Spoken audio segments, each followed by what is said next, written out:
next question I would like to ask Dr. Kaur. What are some of the best practices for HR department in managing data? Okay, for this question, I would actually, emphasis on the principles on which any privacy law is built. So there are two golden things that among the 7 principles that GDPR has laid are consent management and purpose limitation. And I would add data minimization. So what these three word means is data minimization is that does not mean that you have to be very stringent in collecting data. It just means that if the data is freely available, we do not stock it up, right? So most of the time, if the data, if anything that is freely available, people tend to stock it, not thinking of the repercussion.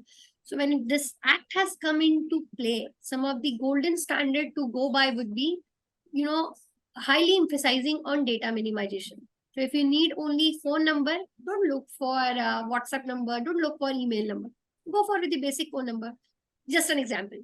The another thing is a purpose limitation. Collect data only what suits your purpose, right?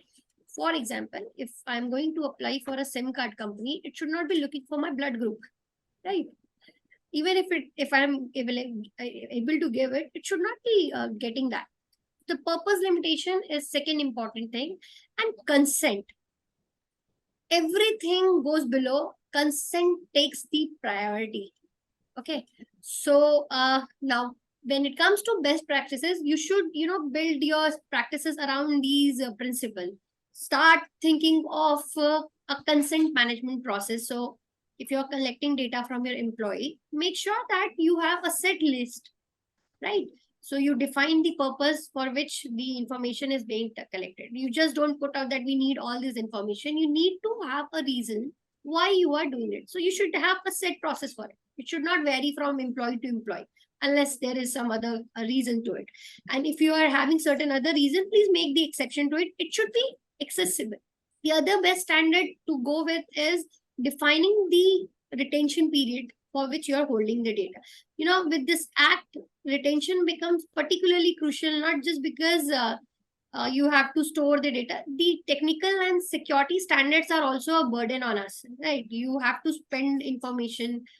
So you have to spend money on keeping this information safe. So the organization should in advance decide the retention period and how are you going to dispose this data, right? That's also very important. And if you have employed any third party, so most of the time you have HR departments do have a lot of third parties which is they are sharing data.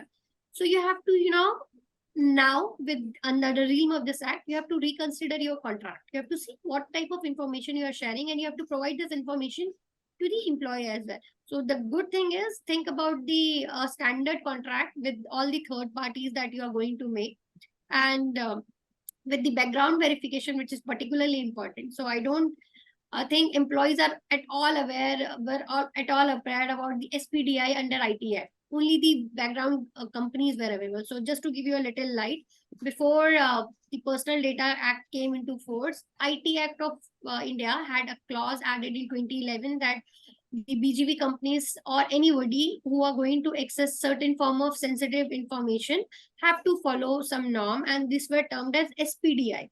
I am very sure most of the employees or even some of the companies are not even aware, because I know at my organization and I keep training, people don't know. So another important standard or gold standard that an HR department should do is train your employees. Train them on their rights, train them on their duties as well. So why I'm emphasizing duties? Because in India, the act is only of a kind where not only data fiduciary, data principal are also going to be fined if they do not follow it, right? So again, I'll sum up with this is review your contracts, review the retention period, train the employees, train the employers, train everybody that yes, this is going to happen. And this processing of information is an employer right as well. So there are some 9 I remember section 7 of the act says there are 9 ways in which in which the data can be processed, and employment purpose is one of the reason where data can be processed.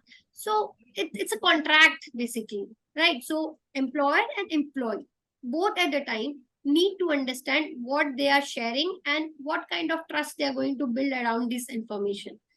So you need to have certain standard and contracts basically reviewed for the third parties, and training is a must going ahead with the law. Yeah. That's like a lot of good points put together, and we have a lot of HR folks. I'm pretty sure they're going to use this. Thank Thank you. you. Thank you so much.